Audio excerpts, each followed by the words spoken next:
అనంతపురం జిల్లా వాసులకు కేంద్రం శుభవార్త చెప్పింది.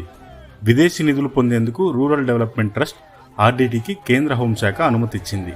ఈ మేరకు ఆ సంస్థ ప్రతినిధులు సమాచారం ఇచ్చారు. ఆర్డీటీ సంస్థ అనంతపురం జిల్లాతో పాటు పలు ప్రాంతాల్లో ఎన్నో సేవా కార్యక్రమాలు చేపడుతోంది. దీనికి విదేశాల నుంచి వచ్చే నిధులు వినియోగానికి సంబంధించిన అనుమతులు FCRA foreign contribution regulation act కింద నిలిపివేస్తూ ఏడాది క్రితం కేంద్ర ప్రభుత్వం ఉత్తర్వులు ఇచ్చింది.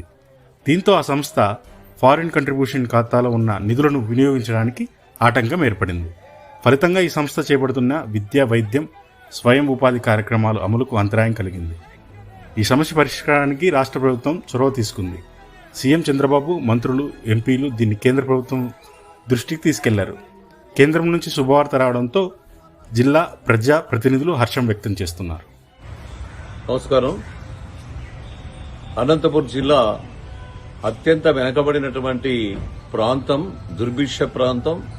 అలాంటి సందర్భంలో ఆనాడు ఫెర్రర్ గారు అనంతపురం జిల్లాకి రావడం, అదేవిధంగా అనంతపురం జిల్లాలో వెనకబడినటువంటి మారుమూల ప్రాంతాల్లో కూడా ఆ రోజు ఇన్వెల్ బోర్డ్స్ అయితేనేమి, అదేవిధంగా గృహ నిర్మాణ పథకం అయితేనేమి, ఎడ్యుకేషన్లో అయితేనేమి, అన్ని రకాల కూడా అనంతపురం జిల్లాలో ఆ సంస్థ బ్రహ్మాండమైనటువంటి సేవలు అందించి అనంతపురం జిల్లాలో పనిచేయడం కూడా జరిగింది.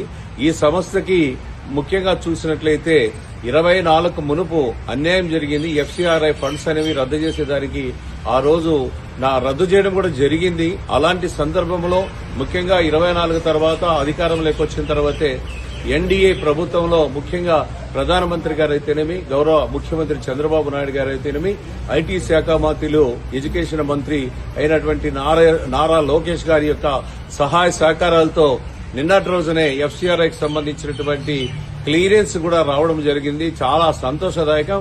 ఆర్డీటీ సంస్థ మంచి పేరు ప్రఖ్యాతులైనటువంటి సంస్థ. ఈ సమస్యకి మరీ ఈసారి FCRIకి క్లియరెన్స్ కూడా చేయడం జరిగింది. కాబట్టి రాష్ట్ర ప్రభుత్వానికి, కేంద్ర ప్రభుత్వానికి, అదేవిధంగా అధికారులందరూ కూడా పేరు పేరున నా యొక్క ధన్యవాదాలు తెలియజేసుకుంటున్నాను. Thank you.